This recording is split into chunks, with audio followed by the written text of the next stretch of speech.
Welcome back to Soccer Card United. It's episode 257 of the greatest soccer card podcast in the world. My name is Jason. That's Enzo. Hello, Enzo. Hello, Jason. Both of our club teams won in the Champions League during the week, so people find us in a good mood. That's right. We're big teams, Jason. There's no denying it. And so that's very exciting. We Bernabeu. have news on the... Not a problem. Not a problem. Bernabeu, not a problem, Jason. Bernabeu? Yeah, never heard of it. Never heard of it.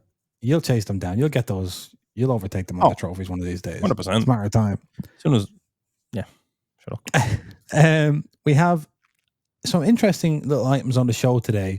We're going to be snaking back and forth here and there. But we're starting on a story that I don't think I've seen mentioned anywhere.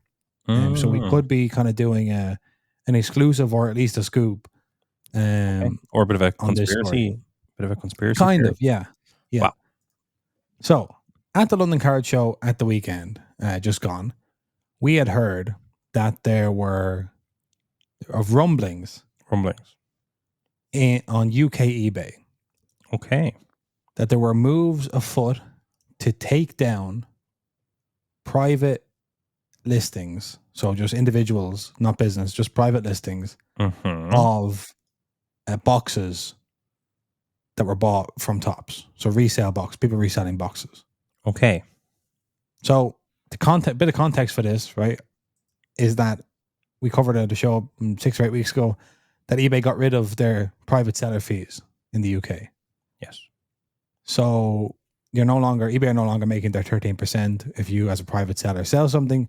And many people over the course of the London Card Show said to me that they're having a great time on eBay recently because they're able to lower all their prices. But one of the things we noticed is it was reducing wax prices on UK eBay.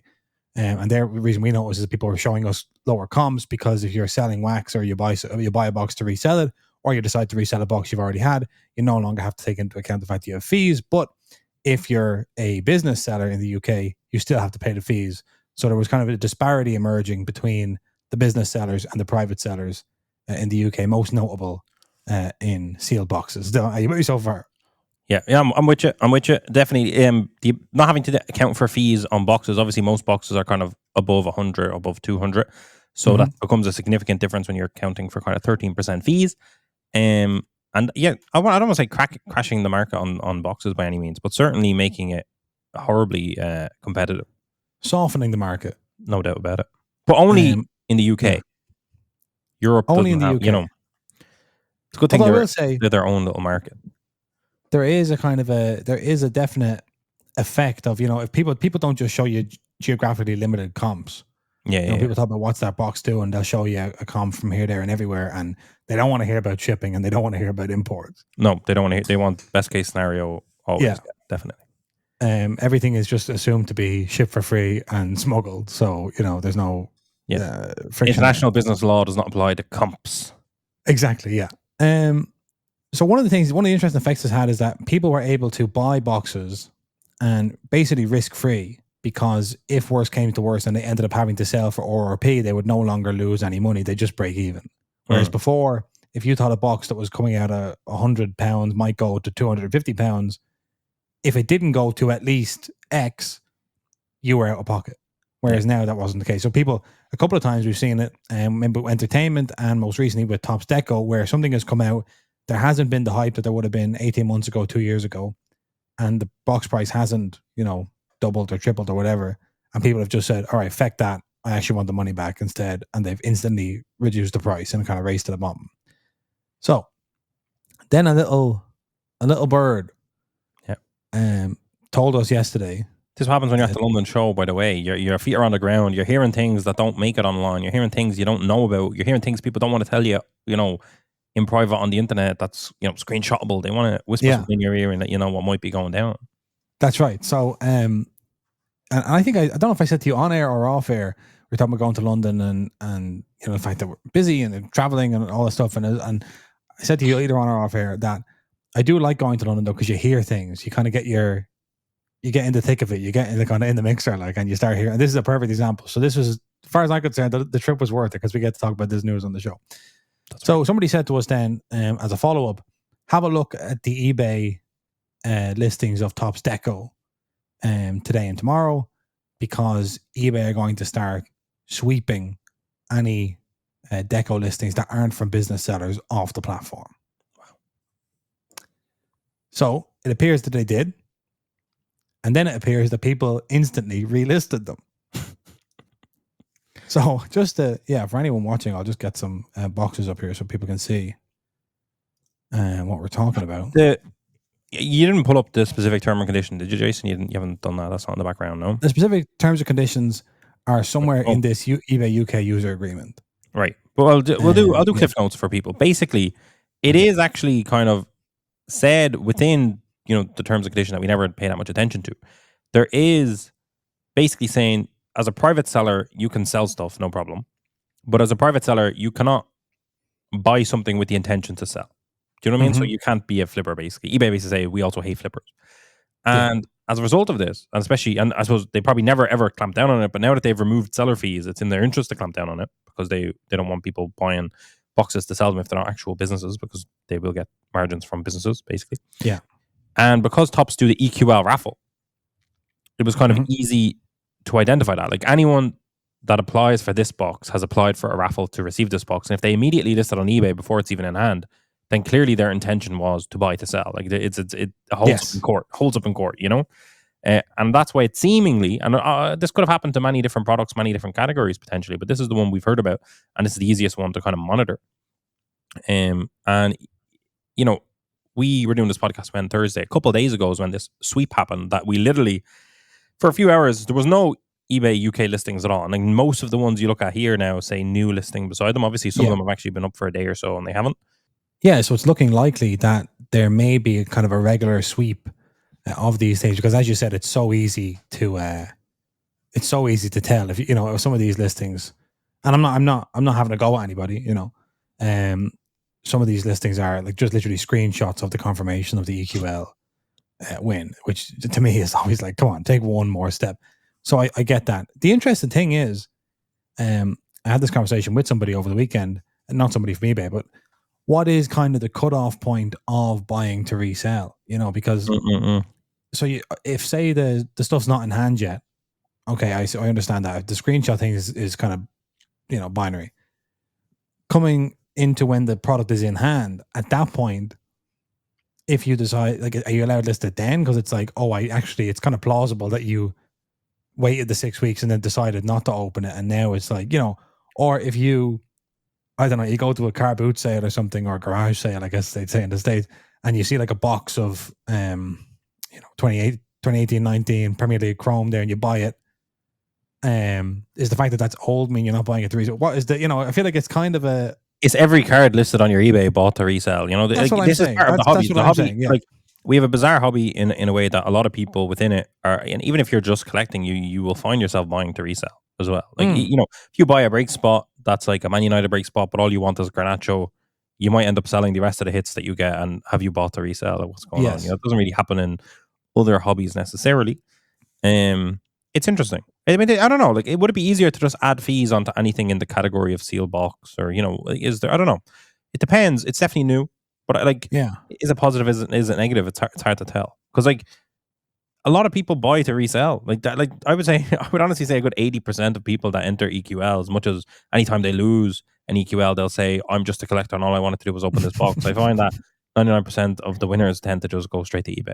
Yeah. So, but let's also say this, that eBay are not saying you have to, all they're saying is you have to have a business seller account, which means you have to pay fees. They're not saying you have to have an eBay, like we have an eBay shop. They're not saying you have to have an eBay shop and pay a monthly subscription. They're not saying you have to be VAT registered. They're not saying you have to have a limited company. All they're saying is you can't have free fees and relist this stuff, because that's just like that's an infinite money cheat code. That's right. Well, who knows? Yeah.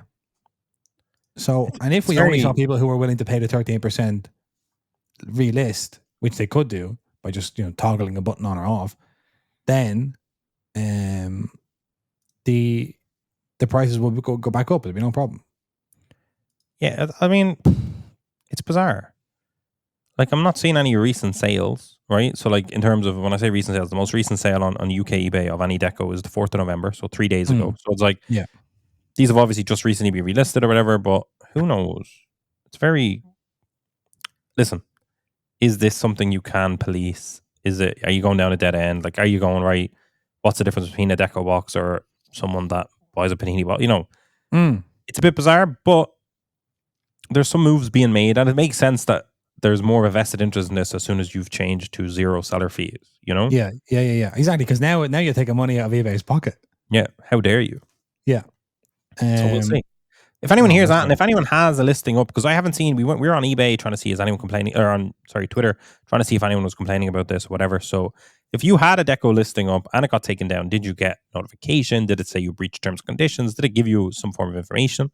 I'd be interested to see that. But yeah, we'll just have to wait and see. We might need to wait for a new product to come out that has a lot of interest on it, because obviously deco's been out for a while. So to do the sweep now has less of an impact than, let's say, big box comes out now, sells out, people go straight to EQL. They put it straight on to eBay and then immediately it gets taken down. I think you would hear kind of more rummagings about that. Yeah, for sure.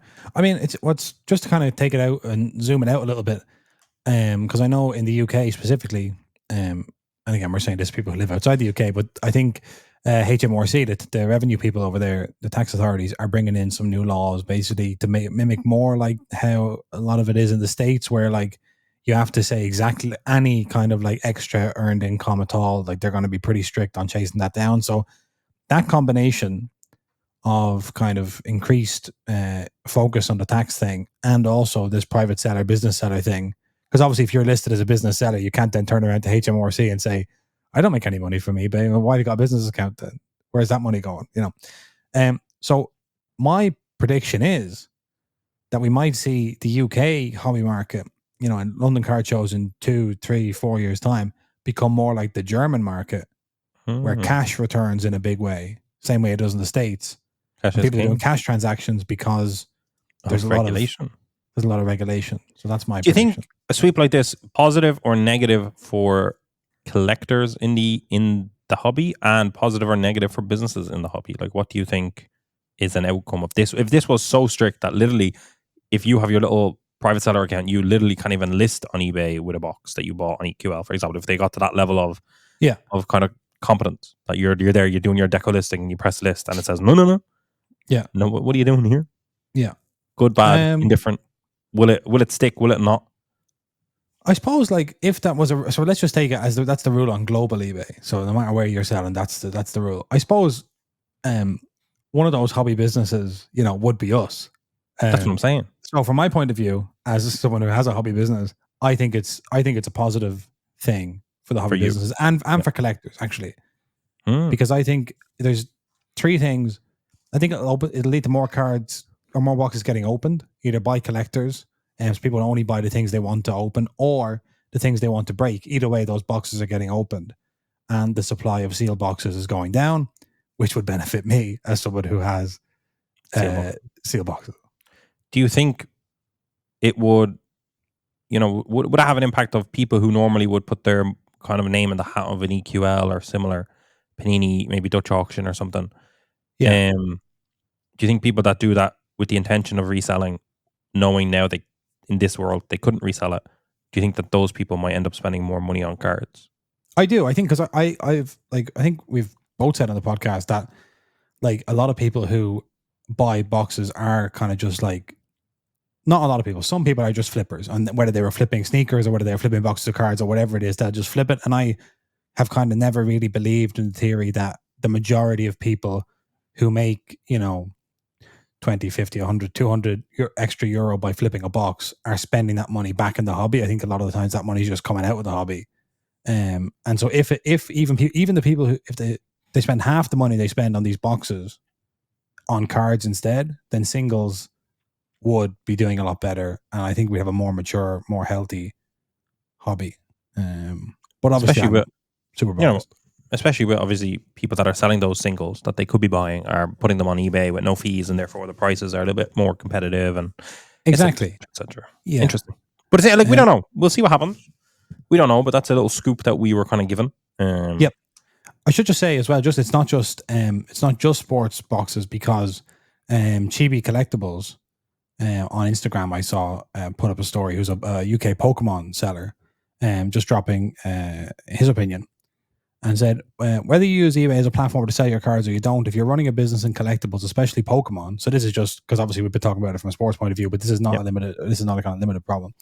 And are a limited company registered on Companies House, VAT registered or not, you should be a business seller on eBay and not running as a private account. More and more so-called businesses are abusing the 0% fees. Bear in mind, the 0% fees in the UK just came in like a month and a half ago. Given to private sellers, and the more people I speak to who are legitimate businesses paying the correct fees, taxes, and VAT have had enough of the large majority of these sellers.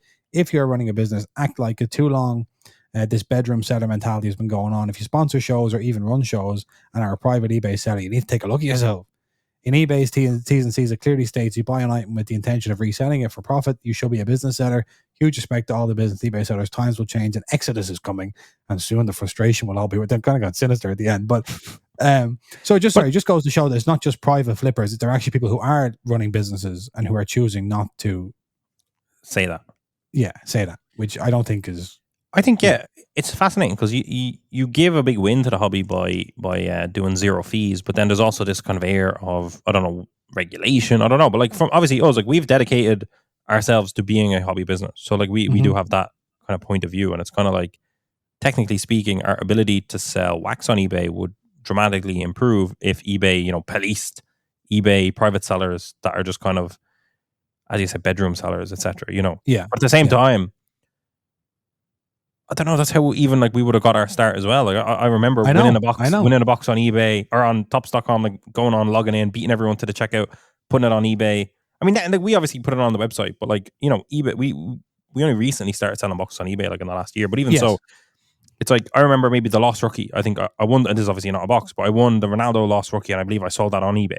So it's like, that's almost how you get your come up. So it's kind of part of the hobby as well. Like, how many times do we tell people, "I'll just put that on eBay"? Obviously we're talking about cards in that scenario, but like, I don't know. Like again, if only businesses could sell boxes of cards on eBay, then we would imagine that we're going to have a much better time as a business, because someone who has one or two boxes can, or a small group of people, 10, 20 people that all have one or two boxes, can't all undercut each other and subsequently impact the market price of that box.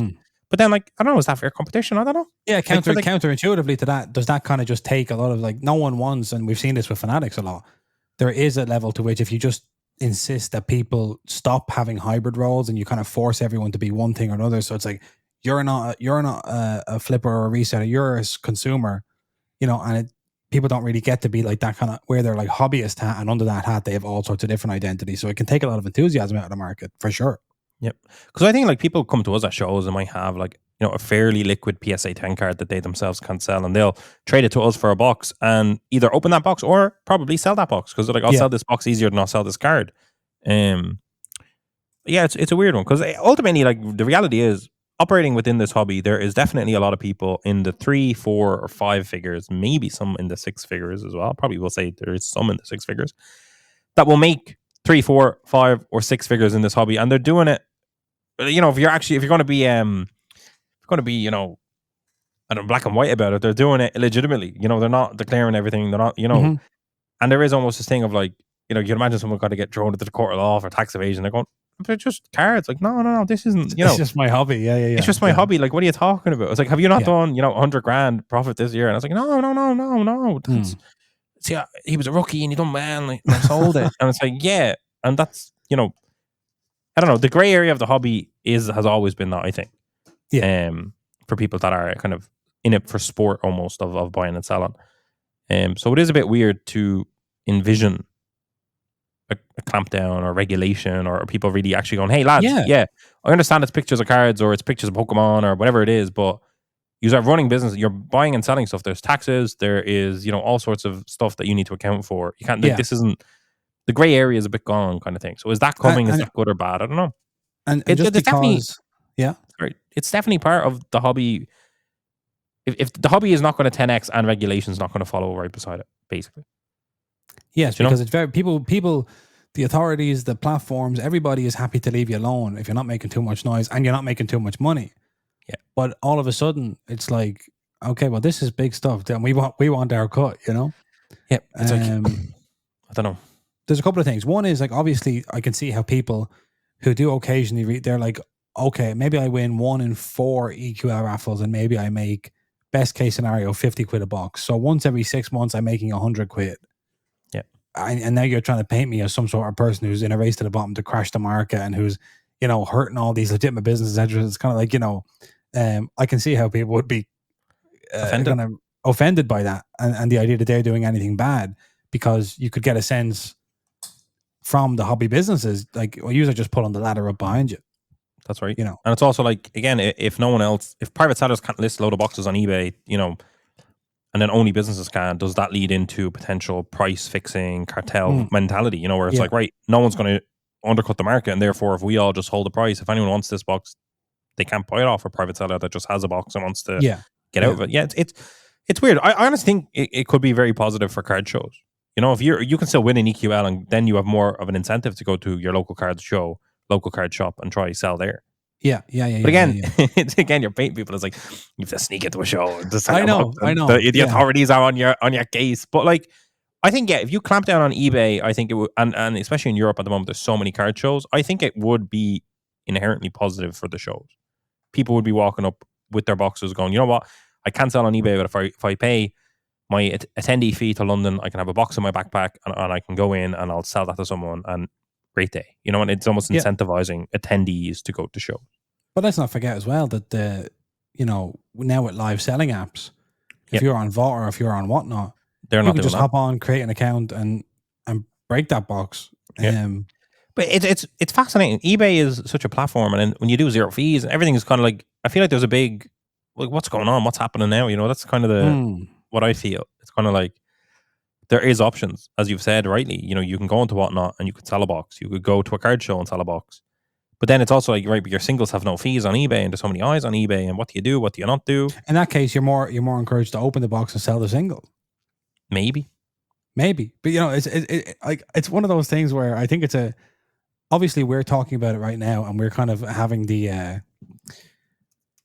the kind of there's nothing. This is kind of empty ground here for us to talk about. So like, we haven't seen people's opinions, we haven't seen the articles. Usually when we discuss a story, there's like, we're reacting to something. So I do feel like people could be listening to this going, you've forgotten one of the big things here, where you're missing the point completely. So I'm very excited to hear, it's like / apprehensive to hear what people have to say about this.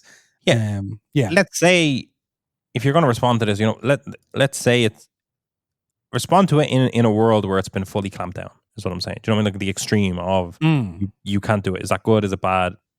I don't think it's particularly good or bad kind of thing. I think there's winners, losers, and ultimately there's a lot of things that are going to kind of take place. And like, if you have a vested interest in whatnot, you might be like, oh, this is brilliant. People are going to sell. Like if you're the owner of whatnot, you're like, oh, in the UK, and you're like, oh, people are going to go into an EQL raffle and sell on whatnot class, because we're not going to clamp down on it. That's brilliant. But then on the flip side, it's like, what's eBay's response to that? Like, do they now feel like they're, and obviously because there's no fees, but then it's like, why is there no fees? Like, what's going on? Why are they? What's going on? It's confusing, because it's like, right, because eBay UK have made a big swing here with no fees, and like, we're immediately seeing how it impacts the market. It's almost like eBay have this responsibility. It's like, once you remove fees, now wax prices in the UK have come down on eBay. And then is a solution to that to prevent private sellers from having the ability to sell wax. But then it's like, right, there's like, when someone's showing you a PSA 10 comp of a very liquid card and they're pulling it from eBay UK, have they not also impacted the market negatively because they've listed it maybe €50 lower because they have no fee? And it's like, I can imagine us in Atlantic City or in Chicago, should I say? I don't want to be ever in Atlantic City. In Chicago with a PSA 10, kaboom, and someone going, oh, look at this sale here.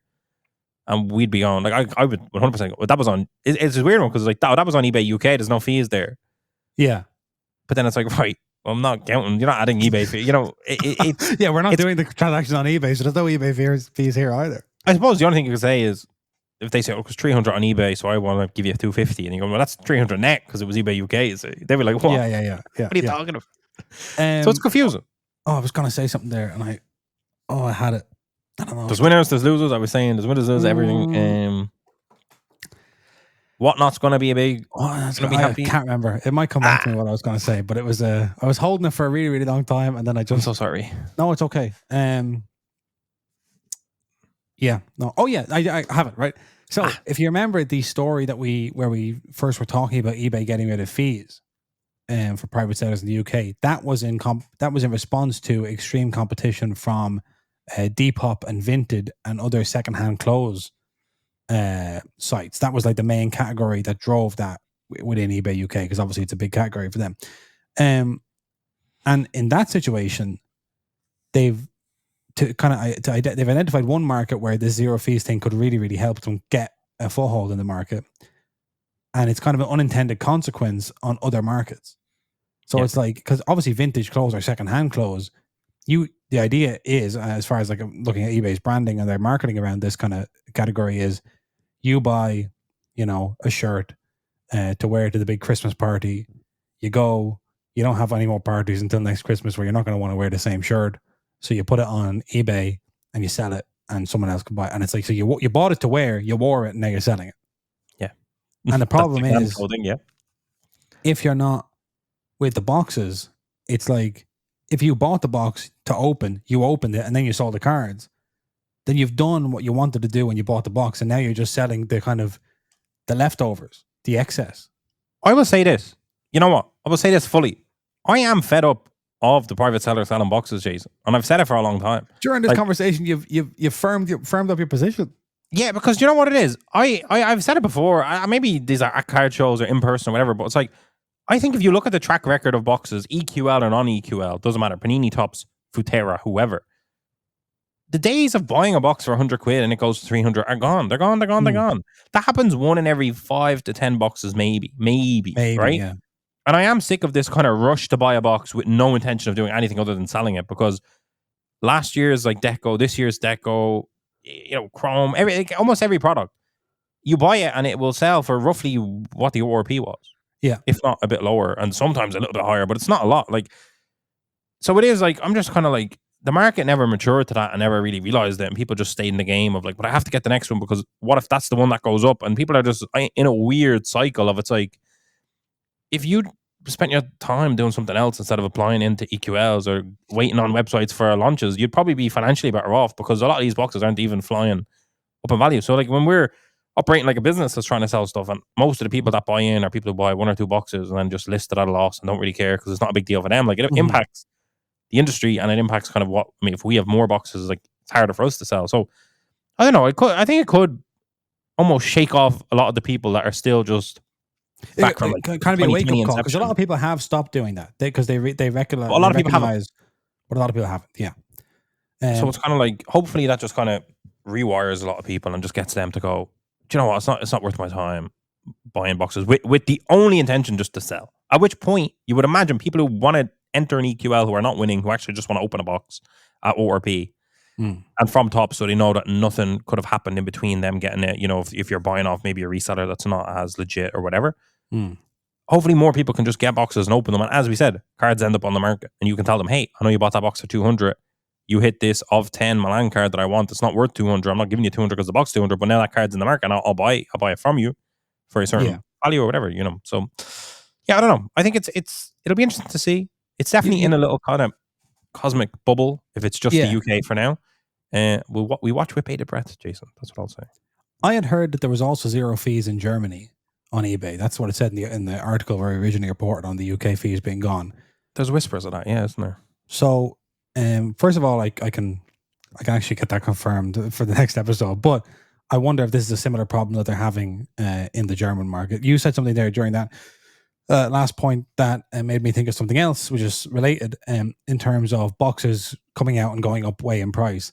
I was thinking of something like Futera Unique World Football that comes out every year to great aplomb, to great demand, and yet we sometimes joke about this internally, is this thing of people being like, I will bite your hand off if you have one of these boxes. I cannot find this anywhere. Do you have it? Seriously, I want it. I need it. I need as much of it as you can get. Do you have 2 boxes? Do you have a half case? Do you have a case, etc.? And then you say, well, okay, this guy seems to really want it. Maybe where could I get it? Okay, I actually maybe have some here, or this is my last box, or I can actually get some here. I can order it in, whatever. And then it turns out they're not really willing to pay above what it was at 4 weeks ago before everyone ripped it because everyone loves it. And that's kind of a new phenomenon where boxes are still, some boxes are in super high demand, but that's now paired with a lot of price sensitivity. Whereas 2 years ago, 3 years ago, if a box was in super high demand, that pretty much automatically meant that the price was going to go up. But they're kind of the prices are much less. I don't know what you'd say, elastic now, or maybe that's not what elastic means. But so yeah, and you look, Enzo, you're frowning at a screen. I'm sorry. Yes, I just got someone DM me about Formula One Eccellenza, Jason, at the new season, and I was kind of going, right, this must have been posted by Tops. I said to myself, so I went around. I was looking for Tops, I couldn't find it. Then I seen someone had it on Instagram story, just sharing a random fella in the UK who just had like what looks like a marketing poster of. It just says collector of F1 cards, UK based, and he has a link to his eBay. I don't know if he's a private seller or not. That's the hot topic that we all want to know. He actually follows us, so shout out to him. I'll show you. Will I show you this? Will I put this on screen? Sure. Sorry, Jason. I've No. I was talking, making a point, but never mind. But Michael Schumacher patches. Again, this looks like a professional release. Maybe it exists somewhere, but I couldn't find it apart from this one little eBay account or Instagram account. Okay. F1 Eccellenza apparently confirmed by Fallen 7 cards on Instagram. Wait, Michael Schumacher patches. That's a good way to roll that Michael out, isn't Schumacher it? patches. And autograph cards. Dual Look at autographs that. there. Look at that. Yeah, look at that. That's a good way to roll something now, I would say. I wouldn't have thought that Fallen 7 would get the scoop on that, but congratulations to them. Yeah, we do our best. We do our best to get that ourselves, but unfortunately, Yeah. Fallen 7 has the link that we just don't. Right. Okay. Let's move on from all this private seller business. That was funny that was a UK, seemingly a private seller on his eBay. Here's a something that Topps rolled out this week via their own channels, which is nice to see. Definitely. You know that Topps Chrome Euro 2024 is coming, and we've been talking about that on the show. It's out, I believe, November 13th, and I want to show you something here.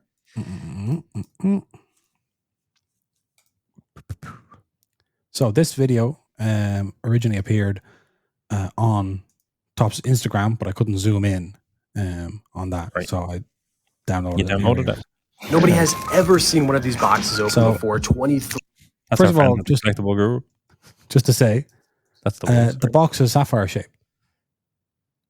I don't think it's sapphire shaped because sapphire opens sapphire shaped. No, but it's that, like, I like that it's a different shape to Chrome. I think this is more of a kind of a jumbo. A jumbo shape? Yeah, I think so. Unless let me see the top how they open it. Maybe you're right. It could be sapphire. Let's see how they go in. I thought they opened it from the Topps Chrome side, like a jumbo box. No. It opened. Did you see it there? Oh yeah. You're right, Jason. Sapphire shaped. Fascinating. So that's the first thing to say. This is a whole box. 1, 2, 3, 4, 5 packs, 6 packs. Yeah, it seem to be thick packs, right? Thick packs, yeah. And again, some licensed and unlicensed in there. We're only seeing the licensed. That's the unlicensed, yeah. There is some unlicensed shown. This is the 11 out of 11 parallel, or the XI parallel. Yeah, classic. I haven't hit one of them yet, but they do look great. I'm a fan of them. Canon Yield is there. Cheat code. The cheat code insert looks good. It's a number cheat code. I wasn't a fan of it, but yeah. But can I say it looks good? It does look good. The card quality looks good. That's what I'm noticing from this. It looks like that kind of Italian make, and like that could actually kind of come into play how the shape of the box was. That the Italians like to make them in that way. I believe that's a standard config. I hate the unlicensed, but it is what it is. We're living with that. Like, the biggest problem with this, Jason, is how late they released it. Like this is far and away so late. Like, it is really, really sad. But I do like that it's not the classic Chrome configuration. I think, like, if you're setting up at a card show, Jason, or whatever, and you have that box there, I think it'll catch the eye. It'll kind of be like, oh. And I like that Yamal's there. I think Ronaldo's there on the front as well, all in the national kits. Like, it shows how good this could have been if all the licensing was there and if it was on time. But ultimately, this looks like this is Topps' first proper swing at an international tournament set. Like this is the equivalent. If you forget about Bowman under 21 Euro. If you forget about Pristine and all that. But I mean, like, literally for the actual tournament taking place, this is not a Road 2. This is the tournament product. The only thing we have is maybe the Jose Mourinho boxes that did come out at a decent time. But it's like, this is kind of the equivalent to World Cup Prism. Like this is the kind of set. If they had a World Cup license, we'd be getting Topps Chrome World Cup. Obviously, without the licensing, it's a bit of a shambles. But like this is a fascinating set, definitely.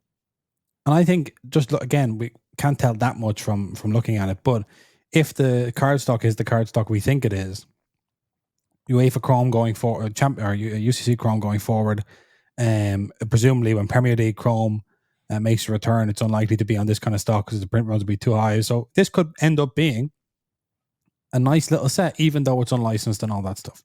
And as we said, Ronaldo cards are going to be very, very popular from this set. Thank God Portugal are licensed. Yeah. Let's see what else. Yeah, this is the autograph. Charles de Kettler. Enzo, I have to know, is it a coincidence to get a licensed auto in the box they open on social media? I don't think they would produce that video if it was unlicensed. Yeah, that's right. I don't think so. Well, maybe they would, but I don't think so. But again, that card looks good. It does look good. It does look like good card stock, doesn't it? That's a nice gold autograph. Charles de Kettler there to 50, and it looks strong. That looks brilliant. Yeah. It's just it's upset that it's late, but I think once it's out, it's kind of like there you go, it's out. Like it is what it is. Like time will forget it was late. Although, like I don't know. I love that. The box looks great. Box looks great. Somebody observed that they at least had the wherewithal to put all licensed teams on the box, but somebody observed that you really shouldn't be putting a summer tournament product preview in front of a bunch of Halloween pumpkin patch. Like that's you didn't have to put it against the time stamp thing. My God, could have been against the green screen, you know.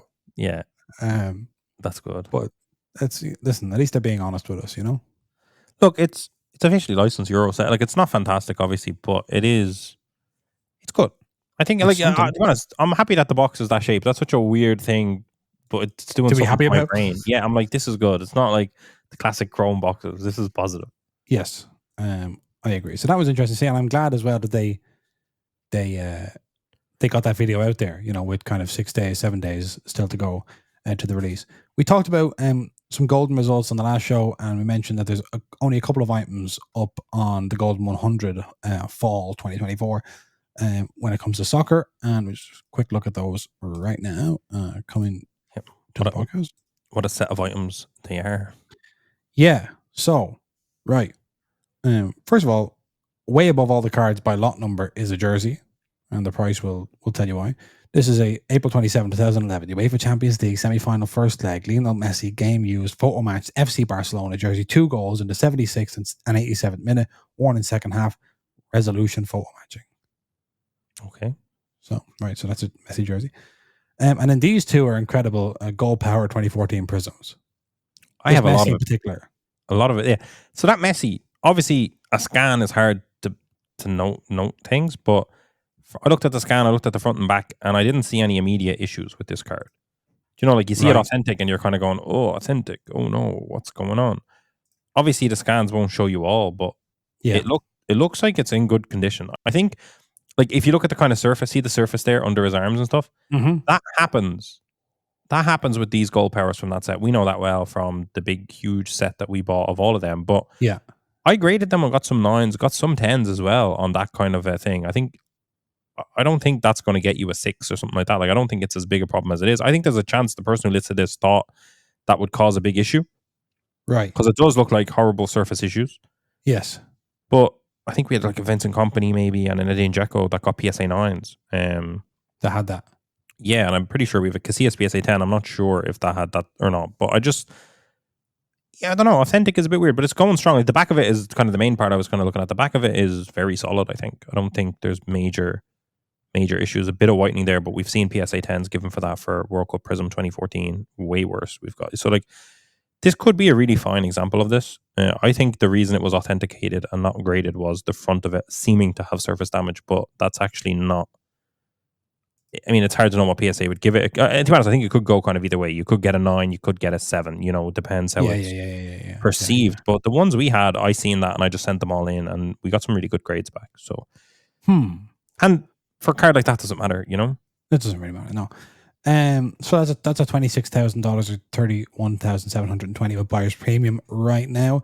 It's obviously the base Messi from 2014 Prism Gold Power. So the Ronaldo is a Cup Captain's insert Gold Power, but that is in a PSA 10. Yeah, which does deserve a premium. Absolutely, it does. Let's see if we can see any surface issue on that. Probably we can't. We're zooming in, thanks to the fantastic Goldin feature being able to zoom in. That's right. No, it doesn't really any appear. of that kind of greening anywhere. There's not a lot of space for it to be seen, to be fair, as well, because Ronaldo takes up most of the card. But yeah, no, it looks a lot better. Yeah, it's basically it's non-existent on this card. Yeah, I think Cristiano Ronaldo's market in general is so far down at the moment. Being an insert doesn't do it favors. It's obviously not the main card, but started at 10,000 with a 12,000 premium, no bids yet. So I can imagine them dropping that down to 5,000 if there's no bids incoming. But I don't know, Jason. Surely that's a $10,000 card. Surely, I think so, but I just think the market's not there at this moment in time, which is bizarre. Yeah. But I think that's true. It does feel like the market's not there now, but at some point, surely the market is back there. Yeah, people have weird views on inserts that I don't even necessarily agree with. Like, I think that is a nice card. The Portuguese flag is in the background. Captains aren't. Like, there's a lot going for that card. The fact that it's a 10 as well, is amazing. But some kind of base set supremacists would say that might as well not even be a Ronaldo card because it's an insert and who cares. That's right. That may as well be nothing. But which is kind of strange to look at that card and have that reaction. But I guess when you're at that top end of the market, you get to be a bit picky.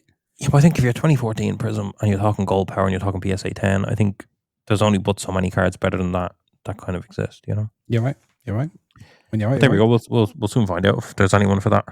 Yeah, that ends in 9 days, or rather, extended bidding begins in 9 days. Just to say, the Panini Impeccable Premier League came out, and as always, there were some nice designs and some not nice designs. I do like the on-card autos in this. They just, when you see them, you kind of go like, "Oh, this is much better. This is much better than a sticker auto." 100%. We are moving away from sticker autos in soccer hobby now because we're getting kind of spoiled with on-card. Yeah, and the more on-cards people see, the more it is that thing of like it accelerates it because people go, "Oh, well, this is what an autograph is. I don't want these stickers." Whereas before, if you never saw a sticker, you didn't mind. Like I remember, with soccer. Sorry, Jason. The amount of people that kind of cross over from baseball and stuff, and they always go, "Sticker autos? What?" Like people are like, "There's sticker autos and Topps Chrome." That's not. What do you mean? What are you talking? That's Topps Chrome. There shouldn't be sticker autos and Topps Chrome. Yeah. So like this is kind of like with all the on cards that we're getting, it is becoming more and more of a like the fact that that's numbered to 99, Jason, says it all. It's kind of like if I want a Shevchenko auto, I want an on card Shevchenko. Why would I? Yeah, because there were 99 of them in Impeccable. So like, what are we doing? What are we talking about? Yeah. There is that thing as well of people, you know, they'll go like, have you got a Messi autograph? And you'll show them some stuff, and they're like, "Oh, this is a sticker auto," and it's like, yeah, if you want a Messi on card, my friend, we're talking. It's a different conversation. Yeah, unless it's a PSG kit. Yeah, at which point, have at it. You were talking about not really liking the not for the thing from Eminence, the Troy ounce of. Although that one at least has the logo of the Premier League, so I kind of like. That's right. This Canvas Creations David Beckham, I think is nice in the silver ink, but it's not for everybody. I realize.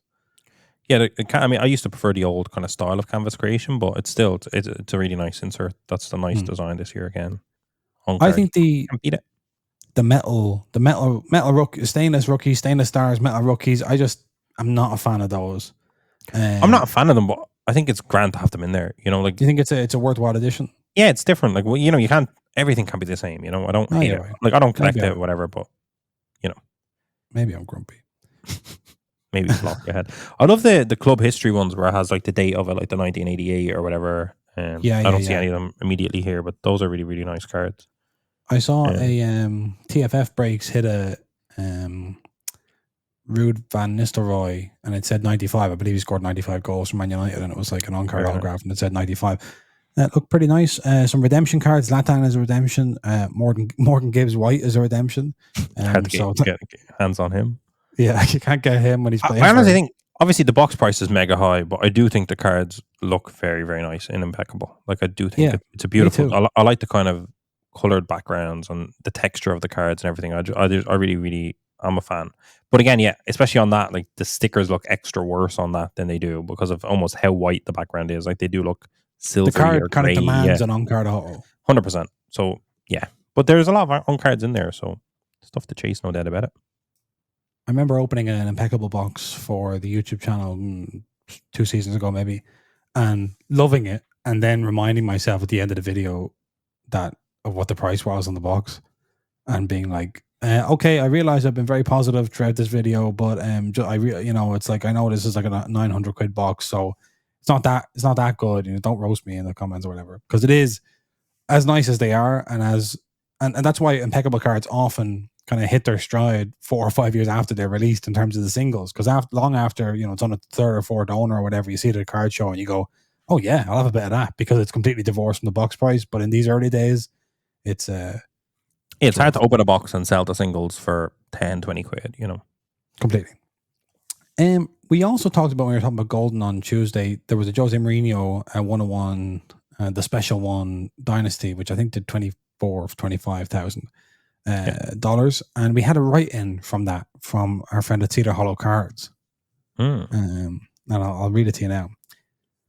I would like to contest an opinion around 44 minutes into episode 256. Oh my god, this guy's a lawyer. Jose Mourinho 101 Dynasty did $25,000, which is nuts, and as you say, quote, very, very healthy. However, I do believe there is a manager that would outsell Jose, and I want to preface this with several important facts. Number one, fan base. The spend from this fan base, he's teasing us. Notice this is kind of an incredible way to answer, structure and argument. Yeah. Brilliant. Number one, fan base. The spend from this fan base is really solid, and there are some massive American celebs involved with the team and collecting in some form. I think that a vicious bidding war would drive this card through the roof. 2, universal love for the man. It's undeniable. And 3, extremely rare, as he's rarely in sets at all and has none, as far as I know, officially licensed autos out there. Jose Mourinho has tons. Number 4, how could that big toothy smile, there's a hint, how good would that big toothy smile look set against all that white background and beautiful liver bird in the relic window? Yes, I do believe a Dynasty logo patch 101 on card of Jurgen Klopp would outsell Jose Mourinho. I hand the floor back to you, kind sirs. What do you say? That's only because Liverpool fans are deluded. That's right. What did he do? 1 Premier League title? Is that what he done for you? That's right. Yeah. And a Champions League? That's right. Win a Champions League with Porto and then come back to me. No. He would definitely have a big run. I think like Ancelotti, if the card was done right, would also demand a lot, maybe in a different way. But yeah, I see what he's saying. I mean, just to point out, if you're kind of getting into it, Sir Alex Ferguson, is it? Sir Alex Ferguson surely is. I was going to say that LeBron James is a Liverpool fan, so like. Klopp does have a level of love and social media love as well, but like obviously so does Jose. So I still don't really see anyone outselling Jose by a significant amount. Yeah, that's fair. Because you kind of go, if Jose did 25, you kind of go, what's Klopp worth? 25, No, I know, but you wouldn't know. I wouldn't know. I did have a look and see what Kloppo cards there are out there. And there is this up for $600, 2018-19 tops now, pristine BGS. So there's only 92 apparently made. I presume not all of them graded a 10 with BGS. Only 92 made because of how popular he is, isn't it? No, that was a different time. Let's be fair. But I have to say, these are rookie numbers on Klopp. You got to get those numbers up if you're going to. Yeah, but he doesn't have any premium. He's not in premium, I know. Well, he had he's the top chrome. Look. Yeah, but like that's just. Is there a super factor out there of that? There must be. If anyone, there simply must be. If anyone knows, I think it's a good shout. Now, the main thing is like, what would his inscription be? Just you'll never walk alone, because like the Jose one was the special one. That demands a premium. People don't understand that. I don't know what to tell. Yeah. I don't know. I don't know what Klopp used to say. It's a good. Yeah, he used to just complain a lot. He got very. What would a manager have? Like, that's the genius of Jose. Is you have to have who has a catchphrase, who has a moniker. Lampard. Just no, but seriously, it's a 101. Now you're talking. Now you're speaking my language. Now you're thinking. By the sounds of Man United fans, this new manager with 101 Dynasty would do a lot. Yeah, that's right. Yeah. Okay, that is us for episode 257 of Soccer United. We're back on Tuesday. Lovely. Yeah. Do you want to say something there before we finish up? Not at all. Sure? Not on air. Not on air. No way. Not on air. We'll talk off the air. That's right. Okay, yeah, leave us all your thoughts. You can email us, you can comment below the video, you can send us a DM on social media and let us know what you think of all the stuff we said. If anything, what? We've been given PSA updates for the last however, and now suddenly our PSA shipment gets delivered and we don't even talk about it. That says a lot about the waiting. So these are my PSA cards. I have already shipped out anyone else's PSA cards, so that you should all have your cards on Friday. They're back and they're going. We beat the December estimated date by a month. Wow, incredible stuff. So that's good news. That's right. And Enzo, you're going to show the people on social media what you got in the PSA sub. Yeah, I'm going to do a quick reel, Jason, after this broadcast. I'm going to do a quick reel. It's only about 10 cards maybe here, maybe a bit less. 9 cards. Yeah, we've only have 9 cards here, but there's a few 10s in there. Some nice cards. 4 101s, by the way. Okay, so head over to our Instagram, and I believe I'll put that up on YouTube Shorts as well. In the meantime, have a great weekend. We'll see you on Tuesday. And Enzo, best of luck. Thanks, Jason.